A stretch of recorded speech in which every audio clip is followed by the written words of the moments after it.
Welcome everybody to the Port Washington Budget and Facilities meeting. It's our second of the year. We're going to get right down to business because we only have about an hour of time today. The first discussion we want to circle back to is the construction project at Schreiber. I'm hoping, Mary, you want to take the lead and then let Jim comment so that we can get all the information and then we'll discuss. I did have an email exchange with the construction management firm. They did not feel that the bid that had been presented could be broken down in such a way that we could do minor portions. They felt that we would have to rebid the entire job, no, not the entire job, the small portions, and they did not think that there was an efficiency in scale in doing that. So based on the comments thus far from the high school principal and the need for social distancing and the multiple entries that students will be using and the need for space, especially in the cafeteria, I don't know that it is wise to move forward with that project at this time under these circumstances. However, I cannot promise you that next year at this time, we will have the same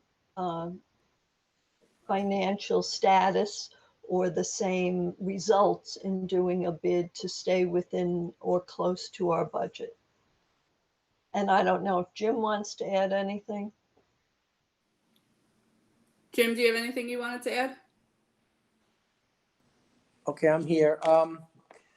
I just echo what Mary says. I believe the putting this off, I guess a whole year, you probably have a higher numbers with the pricing.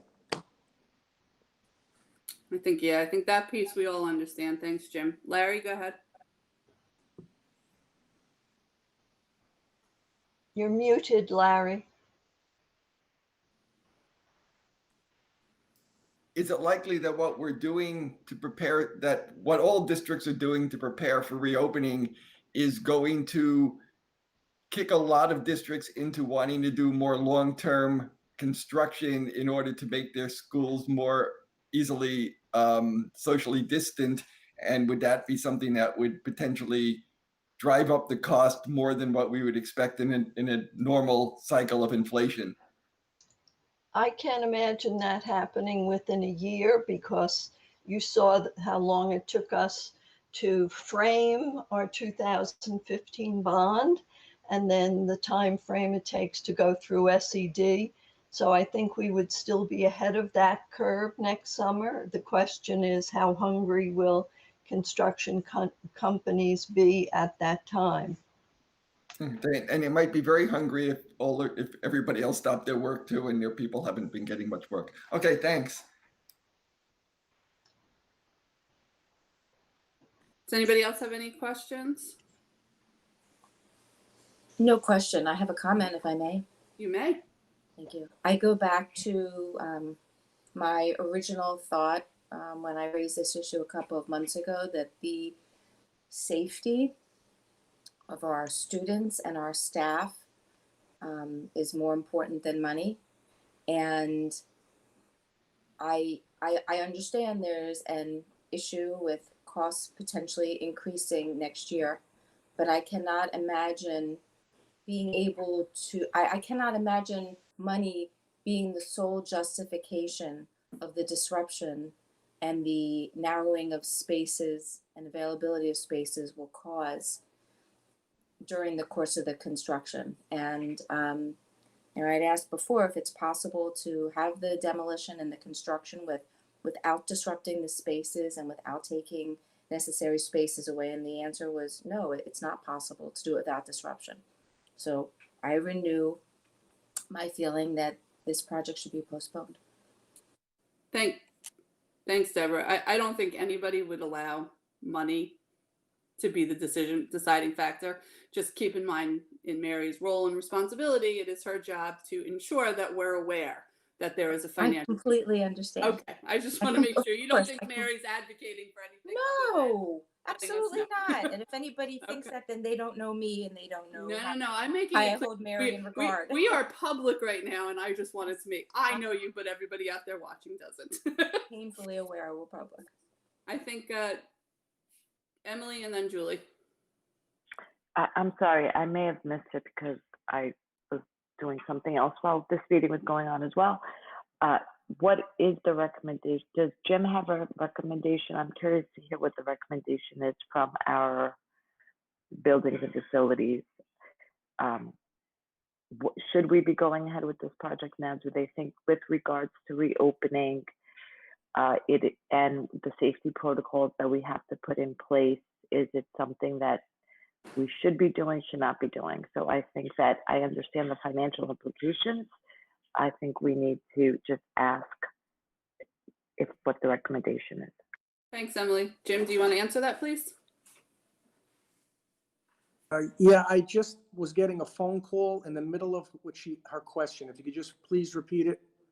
She just wants to know what your recommendation is as far as moving. Should we move forward, or is it too disruptive to the building in your facilities planning for next year? We understand the financial piece, but that was notwithstanding. What do you think as far as disruption to the building? In general, construction, putting COVID aside, it's usually a little bit of an issue getting around construction. If you add COVID to the mix now, I guess it's a little more work, doing what we have to do to keep people distance. And again, just to reiterate that the cost does not go in front of safety. I want to make sure that's clear as well. I don't look at that way either, but it's just a matter of the way I'm looking at the overall scope of the bond and the overall bond budget going forward. It's just, I'm just concerned about the project ever being done on the scope that it was put out because of the budget and the bond and how the year will affect the pricing, not the safety piece. The safety piece we will always be on top of. And I have the construction manager sitting right next to me, and that is something that we always strive for, regardless COVID or not. That is a major concern of us, safety. But balancing that right now is a little more trying. That's all I really have to say. Recommendation, I can't really make a recommendation. I just want to try to put all my thoughts out there so everybody understands my thought process. I am just concerned that the community voted on this project, and it's just something that they have to know 100% about when it wouldn't happen if it ever does not happen. That's the only ramification I'm concerned about. I completely understand. Julie, I'm going to come back to you, but I would like Mike to speak because I think he's looking to answer this exact question, or this is what he's looking to comment on. So Mike, could you go ahead? Yeah, thank you, Beth. To put it very succinctly, this is the right thing to do. Postpone this. We have to focus on not only reentry, but the whole school year. And there are so many unknowns. I just don't see how we could move forward with this in a safe way. We're trying to mitigate as many variables as possible. I think what this does potentially, unfortunately, is add to it. So I think we're doing the right thing. At least my recommendation is we postpone this until next year. We reassess where we are, and then we take it from there. Thanks, Mike. Julie?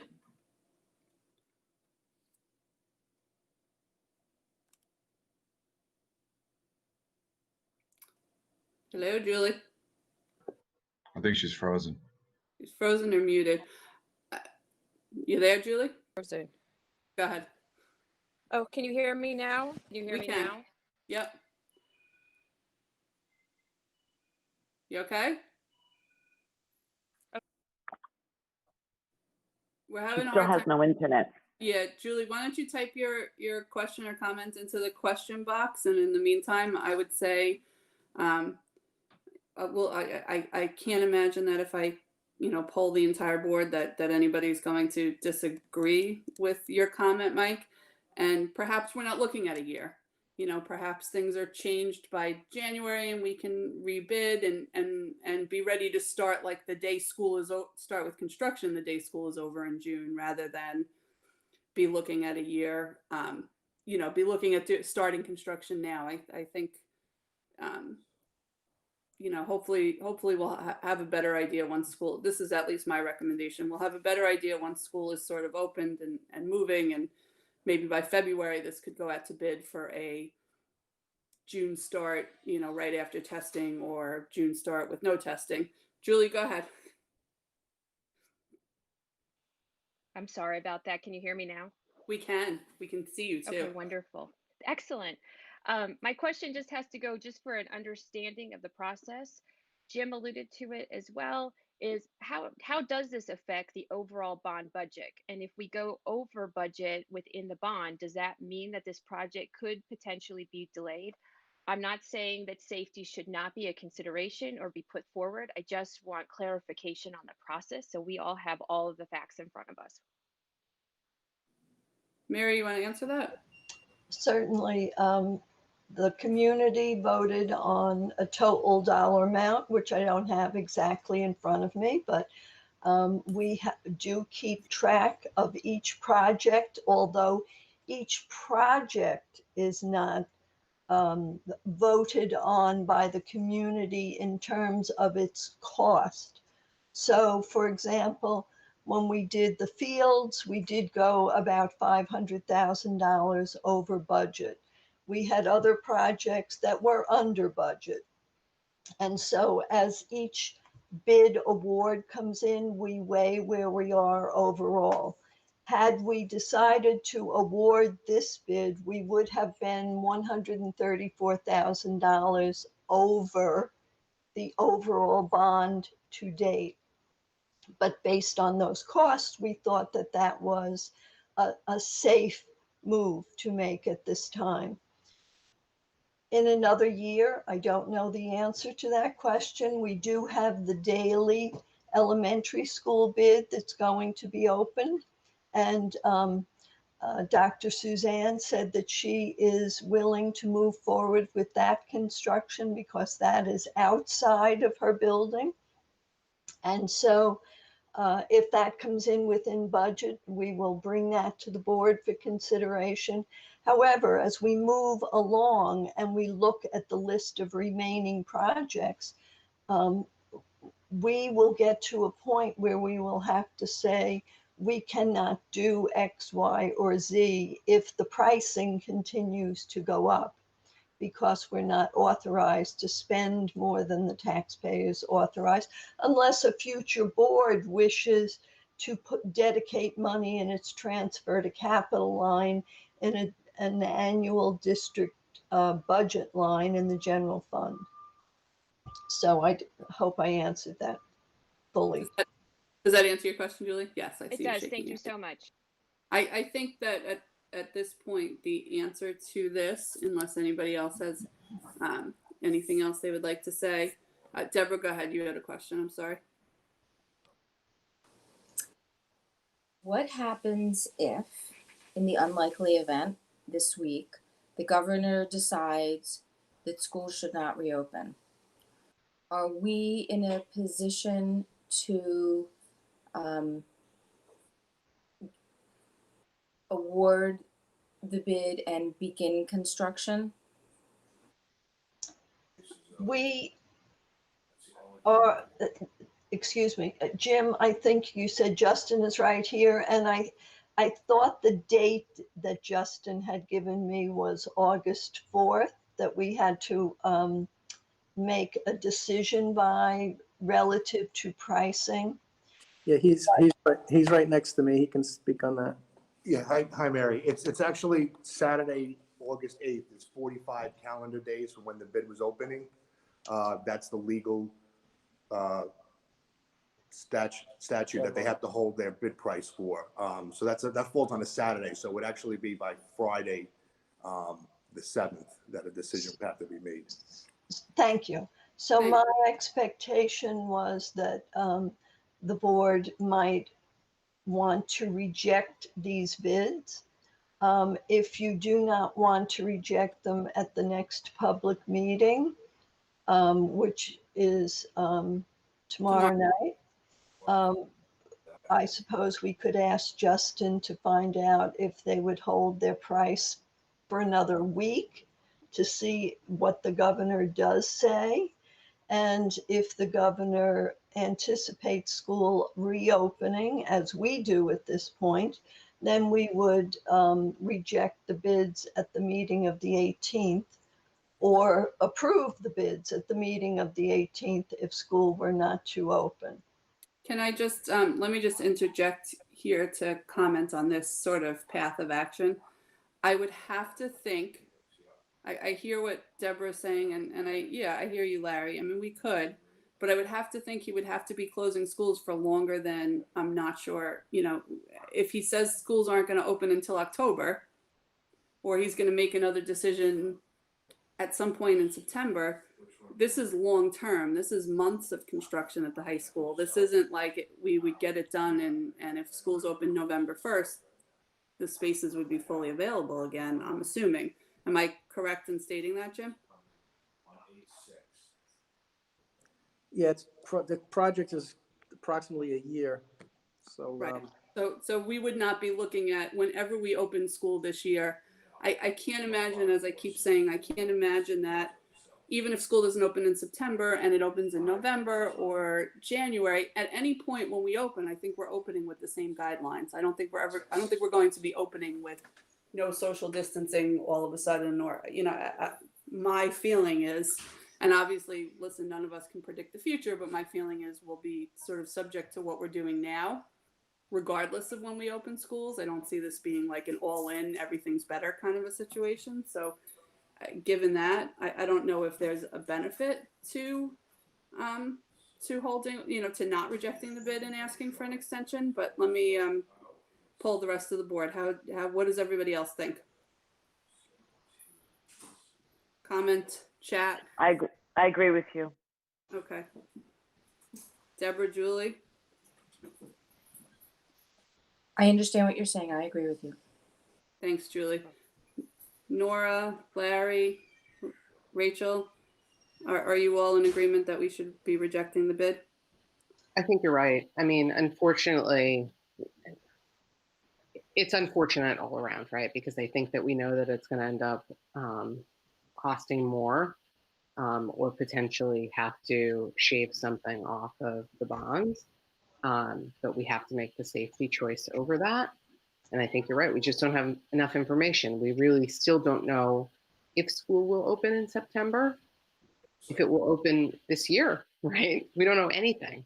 And you're right, though, if we are ordered to go back, which I think is likely for at least some of the year, we will need to be maintaining social distance, I'm sure. Nora? Beth, I think Nora's having technical issues. She said earlier Okay. that she was hacked, so I think she's on, but she's not. having Okay, issues. so So let's leave it at, I know that Nora had expressed that she was not interested in doing, she was, listen, I think, forget about what we're interested in. I think all of us agree we should follow the recommendation of the superintendent. And at this point, the recommendation is to reject the bid. So unless I hear or see any objections to that, I think that's what we'll put on the agenda for tomorrow night. Okay, Mary? Yes, certainly. Mike, you're in agreement with that? Just let me make for sure certain. I am. Thank you, Beth. Okay, perfect. As the next item, can Mike, Mary, and Jim speak to where we're at with pandemic reopening expenses and the money that we set aside and what's being now, I think now that the plan's done, what's being requested by our schools? Sure. Let me start the conversation and then I'll pass it off to Mary and Jim, just to give more of a 30,000 foot view as far as where we are. Jim and his crew, and certainly everybody actually, has been working tirelessly to make sure that we have everything that we need from a safety standpoint as we look forward to our kids hopefully re-entering in September. I know that we've right now leased or rented pods, many pods for all of our schools to house furniture, to make space available so we can socially distance. And that was a cost. I won't say that was unanticipated. That wasn't anticipated, but it's something that really surfaced because it's, you know, if we're going to socially distance, where are we going to put all the furniture? You know, so we can't just put it in the basement somewhere. It's a lot of furniture, and it's a lot of desks, a lot of tables, and certainly a lot of bookcases, all that stuff that teachers need in the classroom. So we had to do that.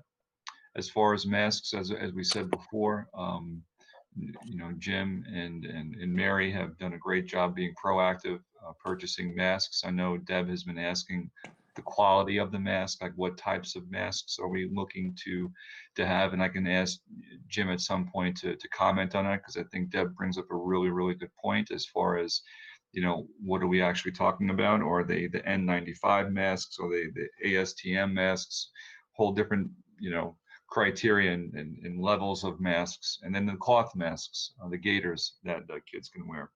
I know we have purchased sanitizers, signage that we have to put up within our schools. Certainly, I know Jim talked about HEPA filters and the need for those in areas that need to be better ventilated, or there's no ventilation. So we've moved in that direction. And this is something I haven't spoken to Jim about, but I mean, I'm just thinking about, you know, when students now, at least at the elementary level, actually in all three levels, are eating lunch within their classrooms, because we're trying to limit as much as we can their movement within school.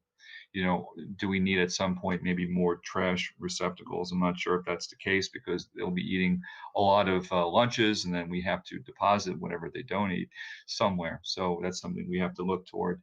And then at some point, I think very soon, we need to talk about the possibility, of the very strong possibility of remote learning for our students. Not our medically fragile students, but we know we've been hearing about options for parents and for students in other districts, as far as, you know, looking into that, as far as what that would entail. And there is definitely a cost associated with that, because we are exploring that option. We know we've heard from our parents over the weekend, and even before this weekend, how incredibly important that is for them. So don't have any costs associated with that right now, but I can guarantee you that there will be. And because there's things that we could think of up front, and then unanticipated costs in relation to that. So as we move through this right now, I'll turn it over to Mary and turn it over to Jim, as far as, you know, things that we know to be true at this point, as far as how much we've spent and how much we are looking to spend, at least on the safety items per se, as we move forward. So I'll turn it over to Mary. Thank you, Dr. Hines.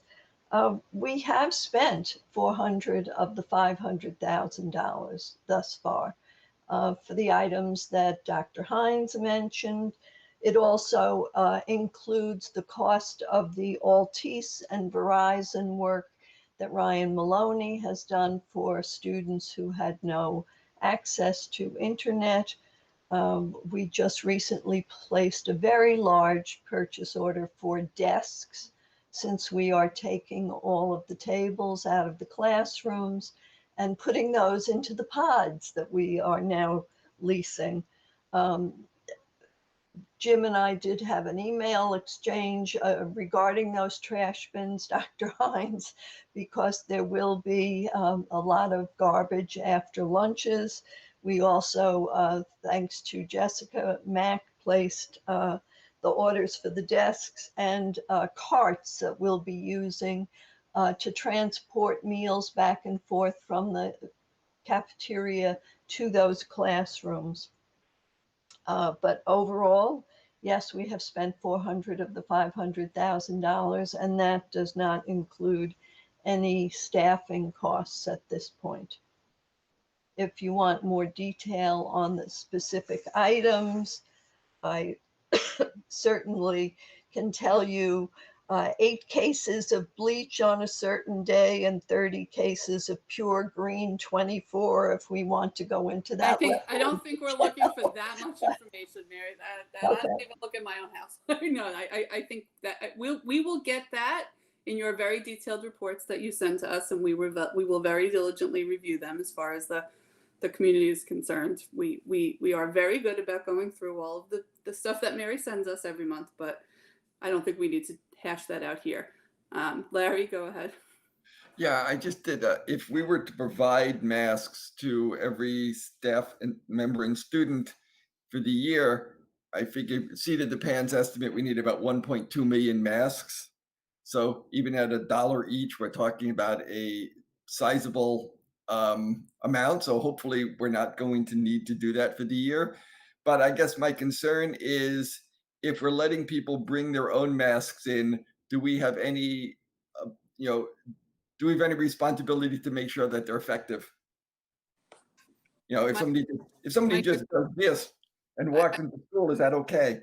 Well, I don't think that. I don't think what you just did is. It's not. I mean, the restaurants aren't allowing what you just did, so I don't think that's okay. But I agree, Deborah. I think we are asking parents to send kids in, and I'm hoping that our staff will also.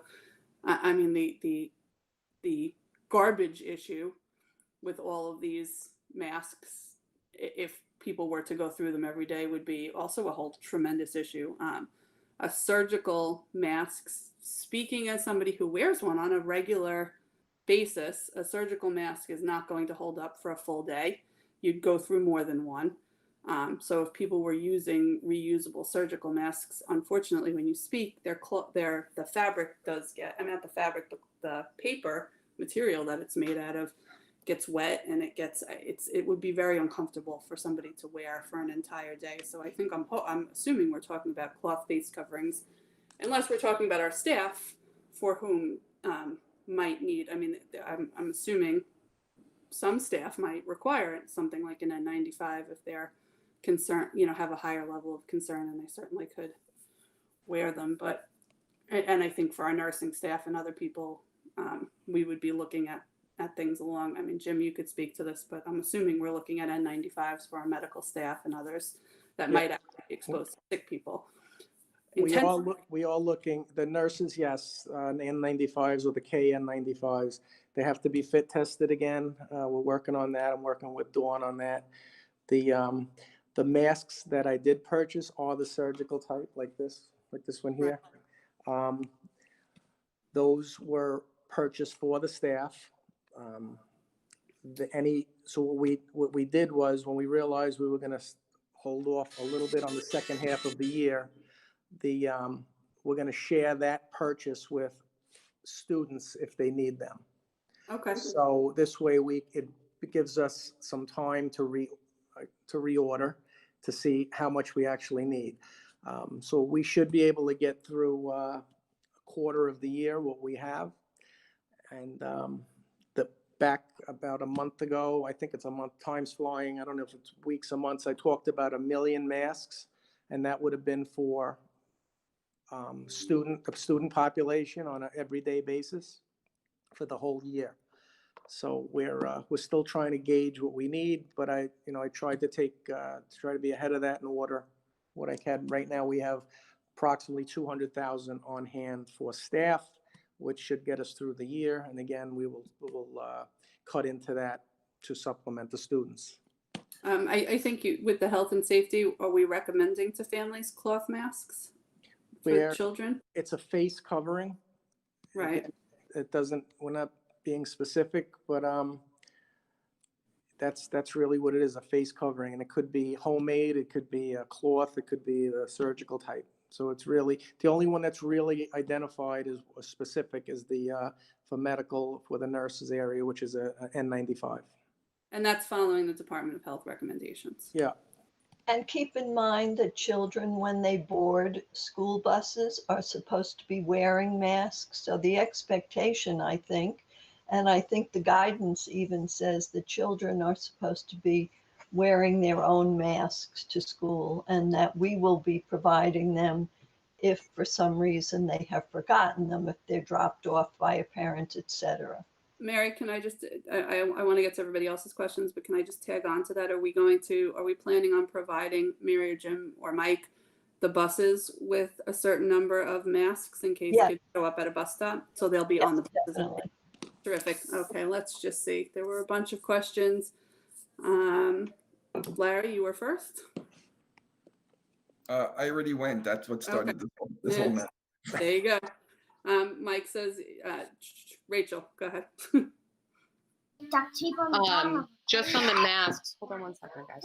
On the masks, I know this is going to be an ongoing discussion, and this is not just budget committee, right? Because it has to do with the reopening plan as well. So I don't think this gets decided here today, but it seems to me that we need much better guidance for people on what we expect when we say send your kid in a mask, because the science is pretty clear that you can cover your mouth with a lot of things that are not as effective as other things. And rather than having every parent have to do the research themselves, I think that we should provide them with some sort of a list. The other thing is that it seems to me that while the HSAs will help and while we certainly need to have backups, I mean, we have families buying crayons and paper. And this seems like a piece of equipment that should be suited to the person who is wearing it. If it's going to be a reusable mask, which hopefully some people will opt for, because otherwise I think at some point we're going to have a shortage of masks again if every school is trying to buy masks for daily use for every kid in this country. And it seems to me that this is something that should go on a supply list for parents, with a lot of guidance about what that would be. I think, Rachel, yes, I think we should I agree with you. We should send out, I think the expectation is kids are coming back with them. I mean, I've seen an awful lot of studies, for example, that the neck gaiter masks for young kids are perhaps the best thing to choose because they won't fall on the floor. If they fall down, they're falling down around your neck, not on the ground, and they can't be flung at somebody else. They're, it's a little bit more deliberate. So there are a lot of guidelines, I think. I think my only concern with some of the back and forth that I've been seeing about what we're going to say, I think we can send out a list with recommendations, but for example, I don't think we're going to have the expectation that teachers are taking kids' masks off and looking at, a tag that says what kind of fabric they're made out of, or that any of our teachers are experts in fabric composition, because that's a big part of it. So, whether you majors out of, a light weave or a tight weave or whatever, if you're sending your kid in a homemade face covering, I think is going to be really tough for us to specify. So I think we can send guidelines. I do not think we can send it must meet this standard, not because we don't want to, but because there just isn't one. The masks aren't going to have tags that specify that. We're not quite at that level. But Deborah, I think you wanted to. I think we can do some common sense evaluation. I agree with you. We can't have an inspection every day. But for example, the science is pretty clear that putting a t-shirt over your mouth is not that effective, right? No, I think it has to be a face covering. Separate from your clothing, it has to be a face covering. We can agree. But don't cut it from a t-shirt either. I also think that most parents are taking this seriously. And if we give them the information, that's an important first step. I think it's totally fine to send out the Department of Health recommendations as to what is best for cloth face coverings as guidance. I think that we just have to keep in mind that it's not a thing that we're going to be able to sort of regulate and maintain. So I don't want anybody to, I guess publicly saying, if we're allowing cloth face coverings, I don't want anybody to expect that we're going to have some way of ensuring that anybody is using the top 3 in that list of most appropriate. I'm just not sure how we do that, but back to Deborah. I think that's probably a conversation for Dr. Hines and the reopening committee, actually. The only way to ensure it would be to have a set place that people are buying certain face masks from. But again, that's much more complicated. But it's not really a conversation for this committee. I think it's for Dr. Hines to figure out. Well, I think they've already had it, actually. I think the Health and Safety Committee has already had it. And I think unless we're going to change those recommendations, I think the recommendations exist. But Deborah? Thank you. So most of the board knows that I've been asking about this issue You know, will the masks be on school supply list? Because I think we want to, we don't want to, we don't, we want to be able to supply masks for our students, but it we'll run out of money, I fear, because we will go through masks very quickly. So I had asked that this be put on the school supply list, and also recommendations given. Here is what is not acceptable, because the whole name of the game is we want to keep school open as long as possible, and the only way we're going to do that is to ensure that the kids are coming to school and have appropriate hygiene, whether it's face coverings, social distancing, or hand washing, which now leads me to my question. I know there are some buildings where there is no hot water running, or I was told, no hot water running from the sinks. Is that being rectified? And also, I know at the high school, there typically were no paper towels. Frequently, they would run out of soap. So, what are we doing on a facilities level to ensure that there is running something approaching running warm water, as well as paper towels instead of the blow dryers? I'll answer that. Thank you. I'm not aware of anywhere running out of soap. We have a stockpile of soap in the district. I don't know why that happens. I was not aware of that. That's a head custodian question. But the second part of the hot water, again, we have hot water in each building. I also ordered portable sinks to be put. We ordered 25 portable sinks to be put with hot and cold water to be put throughout the district in areas that we can't get to, so people can wash their hands. So that's how we address that piece of people not, students not being able to get to a bathroom. So we're going to strategically put those throughout the buildings. So that's where, and paper towels is another issue. We don't have paper. A lot of bathrooms do not have paper towels because we had major sewer problems that were being flushed down. We went to the hand dryer, and that sort of stopped a lot of the sewer stoppages that we were having because of that. We are looking at going back to paper towels now, with a caution that we will incur different sanitary issues. So that's where we are with the paper towels. I hope I answered your question.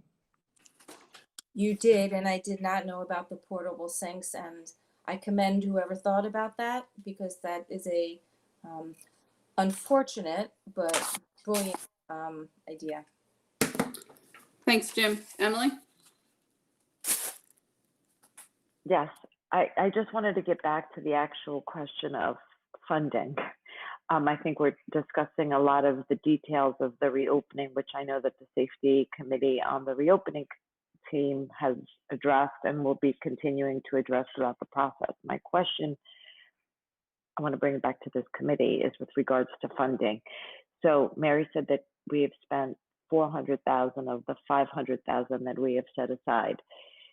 Dr. Hines mentioned that we are going to start looking at providing a remote option for parents who want to opt out of sending their children to school, and that is going to have costs associated to it. Where are we getting the funding is my question, or how are we going to provide the services that we're projecting or would like to provide?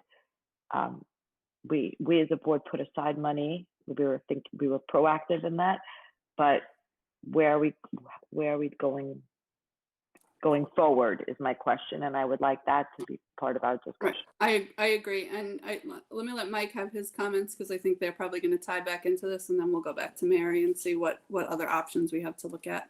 Mike? Thank you, Beth. Yeah, Emily brings up a really good point, because the question becomes, yes, we set aside X amount of money, and believe me, I'm very thankful that the board was proactive in doing so. But as we can see, we are just in the beginning stages of August, and it's almost depleted already. So the question does become, where will the rest of this money come from? And we will have to make some really difficult decisions, I believe, in very short order to to make all of this happen. So to answer your question, Emily, we don't have those answers right now, but we will have to relook at the budget, I believe, and look at expenditures and potential expenditures and have some difficult conversations moving forward, especially if this is something that we feel is important for our kids, with what we're doing. And to circle back to what Deb was saying before, I'm sorry, it was Rachel actually who brought up earlier as far as, letting the parents know what some districts are doing, and I'm thinking the board will be agreeable to this. When it comes to the safety of their children coming to school, I believe we should create some videos or something that talks about, masks as far as what the expectations are. If parents are supplying masks, show some exemplars of masks that are better than others so they know ahead of time.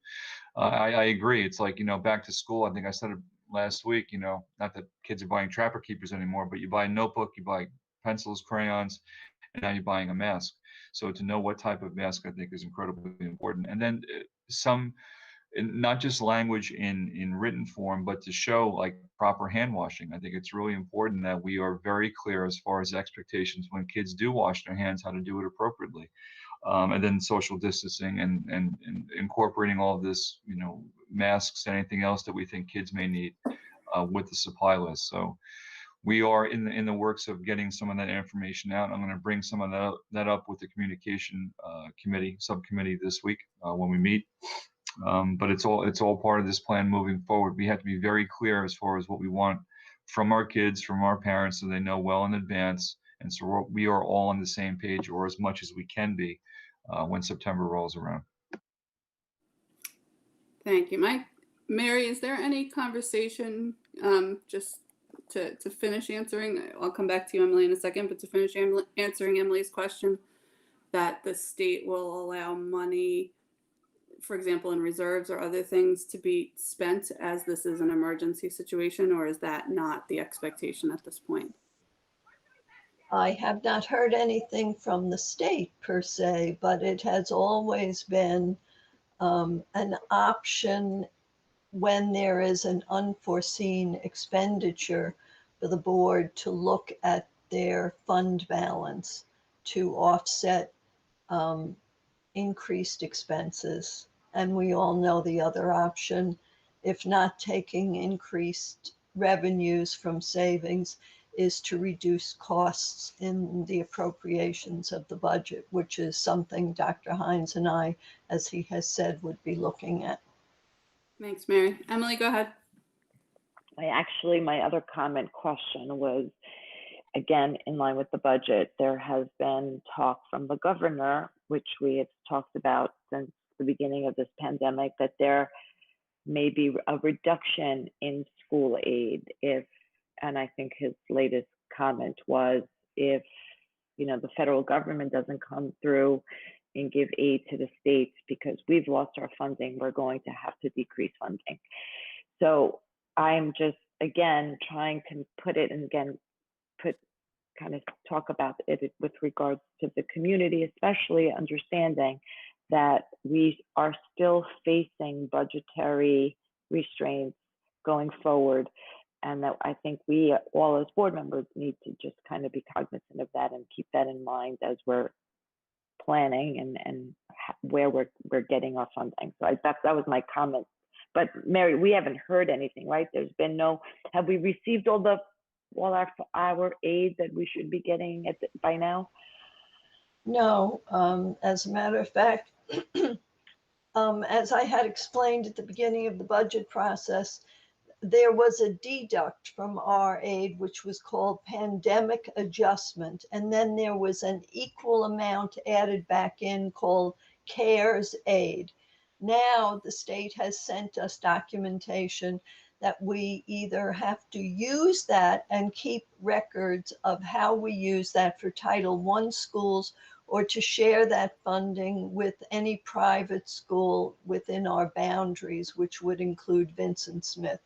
So because they are now considering it a grant, I have sent that over to Dr. Mioli and will work with him to make sure that we get at least what we're anticipating as our aid, and we'll determine how we'll be spending it.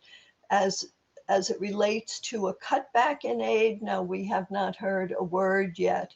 And we have not heard anything about additional grants in aid. I know board members have forwarded information to me that they've read in press releases. I've written to the state, I've written to my colleagues. No one has heard about what has been advertised in the press as additional staff development aid, but we're working on that as well.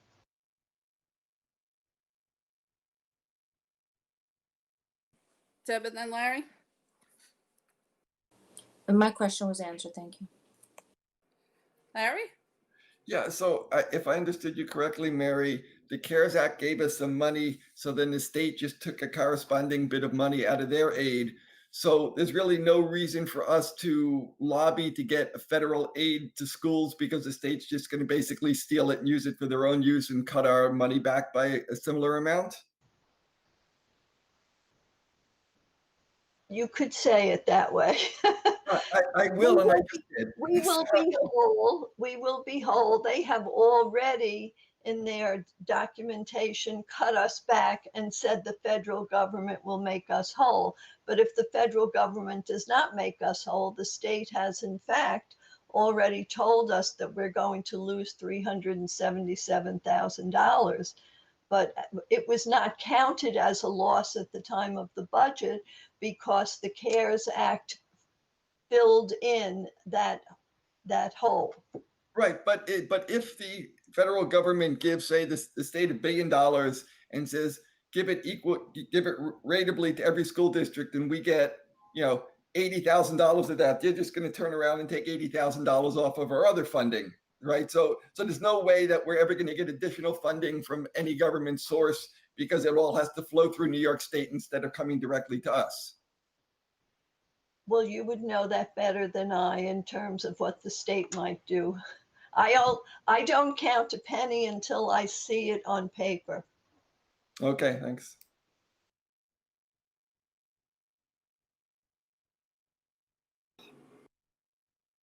Thanks, Larry. I would caution to say that we shouldn't be lobbying the federal government because I don't want to see a cut that becomes just a cut. So I think we should be certainly doing whatever we can to lobby for money. I also think we need to wait and see what the bill looks like because there is some indication that the federal government may pass a bill that bypasses state governments and sends money directly to schools for that meet different criteria. So let's. I think all of this is speculation.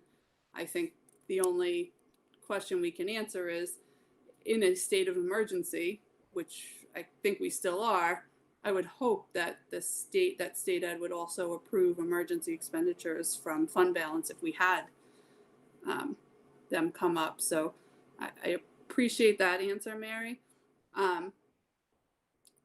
Dr. Hines, I just wanted to clarify because Mary spoke a little bit about the hotspots and money being used out of the 500,000. And I thought that the connectivity was part of the one-to-one initiative. So can we just talk about that one-to-one initiative a little bit since we didn't get to discuss it the last time? Sure. So right now, I know the purchases were made for the one-on-one devices. So right now, we're anticipating that they will be here before school starts, and Ryan and his crew have been working very hard to make sure not only that they're here on time, because every school district is looking for the same things that we are, but then to have them all calibrated and ready to move forward. And clearly we have some families that will need some assistance in regard to Wi-Fi access.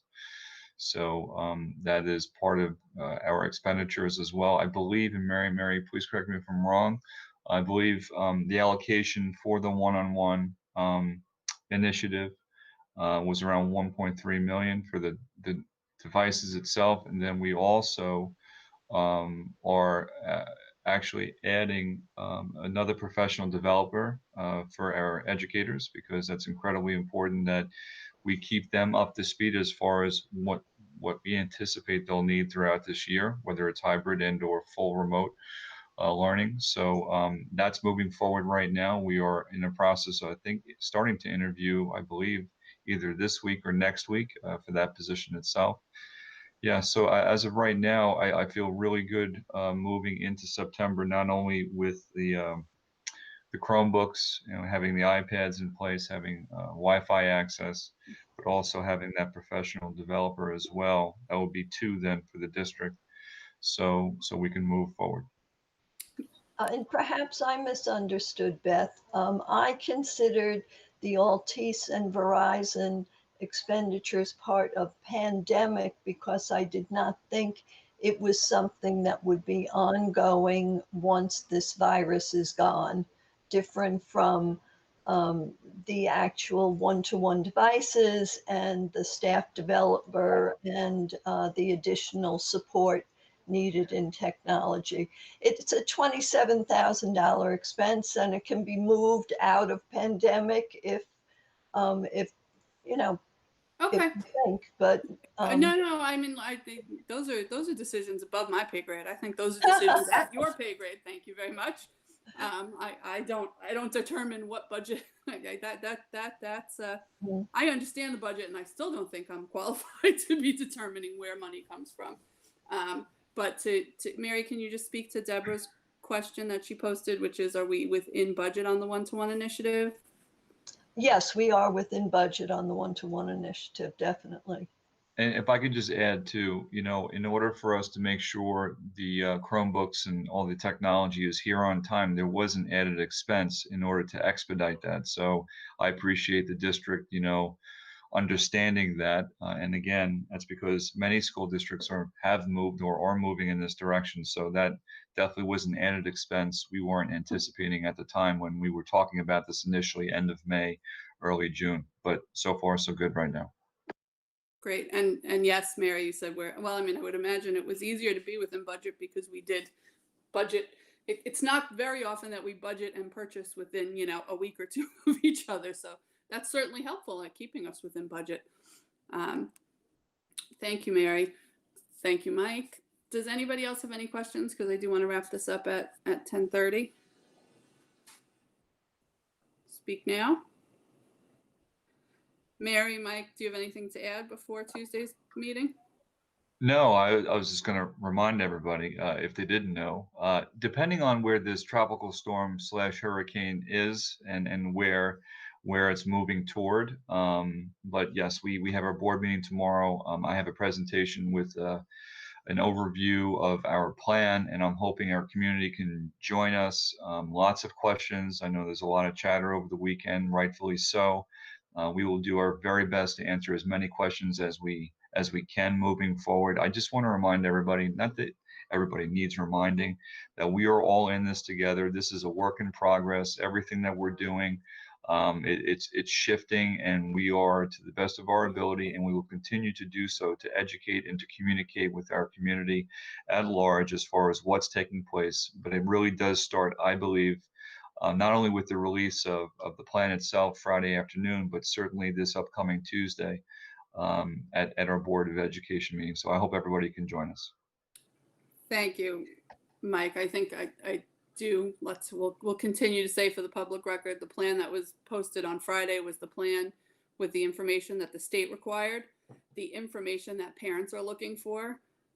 Some of those details and some of the more sort of pointed towards my kid information will be coming Tuesday. So we understand that some people were upset that it didn't seem more thorough on Friday, but we hope that everybody could have some patience and hopefully whether they view it live or they watch it at their leisure after the meeting is over on Tuesday. We do hope that the presentation will answer all of your questions. And then I'm just going to tag on to that for Emily and Mike, who are here, who have been working incredibly diligently to make sure that the communication piece, I just want to say that Friday communication might have been short and sweet, but we anticipate that the Tuesday's presentation is not the same, and that our intention always was to have this presentation at a board meeting and have it be very thorough and have it answer all of your questions. Additionally, we have plans already that it won't answer all of your questions. And so we're setting up email addresses that will be presented at the presentation, and that will be on our website for people to click. Perhaps Google Forms, a little back and forth with that, so that you can send in all of your questions, and all of those questions will be compiled and answered the following Tuesday. Mike, is it 7 o'clock? It's 7 o'clock. Correct. At a town hall forum. So we expect that you will watch our meeting, I hope, with a pen and paper in hand, and take some notes of questions that you would like to ask, and that then you'll submit those questions later after Tuesday night's meeting, or whenever you view Tuesday night's meeting, so that the following Tuesday we can have many, many questions to answer. And that you won't feel frustrated that you're sort of sending us or chatting questions, or some of the different ways we've been communicating with you through this pandemic during our board meetings, that this will be a very specific, submit your questions here, and a meeting set up to specifically answer those questions. So I hope, Mike, if you want to clarify anything that I've said. No, I think you said it very well. I just want to add too, we will have survey questions there as well for the community. I'm not sure if that was mentioned, and regarding transportation and thoughts about sending your child or children to school. So that will all be present at the presentation. No pun, that was probably a poor choice of words right there. But we anticipate a lot of people just channeling in and watching what happens, and I know our parents and our community and our staff and our board has been incredibly patient during this very trying time, and my only ask as we continue forward towards September is we continue to be patient, because there will be some questions that unfortunately we probably won't have the answers to the best of our ability. We will answer every question that comes our way, but we are looking to answer as many as we can. And if we don't have the answer right then and there, we will have it shortly thereafter. So again, thank you. Thanks, Dr. Hines. And I would also add, for any of our staff that are watching, I believe we're planning a similar forum for our staff members to be able to get questions answered by the administration. So we haven't, I want them to feel that we certainly haven't overlooked their questions and concerns, and that the same attention will be given to our staff. It's important. Go ahead, Emily. Yes, please. Can I just add just so that you know, so we needed to get off at 10:30 so that Dr. Hines and I can get on a call to finish our the presentation and discussions with the timeline. That we do have a target of trying to get all the information out to the community today. We would be post with regards to a timeline. As far as, presentation, survey, the community meetings, town staff, the staff meetings, so that people can be aware of that, what is coming. So stay tuned. As soon as we get off this call, we're going to try to finish up all the other work. And we appreciate that hard work, Emily. Our committee's worked really hard, and now most of them have sort of had a couple of days to rest, and the communication committee is still at it. So we certainly thank you for this incredibly important piece, because no matter how good the plan is, if the community doesn't understand it, their faith and trust won't be there. And I think we're very well aware of that. So thank you guys for your hard work. And as Emily said, we wanted to end at 10:30. It's 10:30. So unless anybody has anything else, going once, twice, I think we'll conclude this meeting, and we'll see you all Tuesday night. Thank you all for tuning in. Hey, Beth, I'm going to call you, okay? Yeah, go ahead. Now we can hear you now, Nora. I didn't know everybody could see me, but I was hacked and I was on the phone with technology for the whole hour.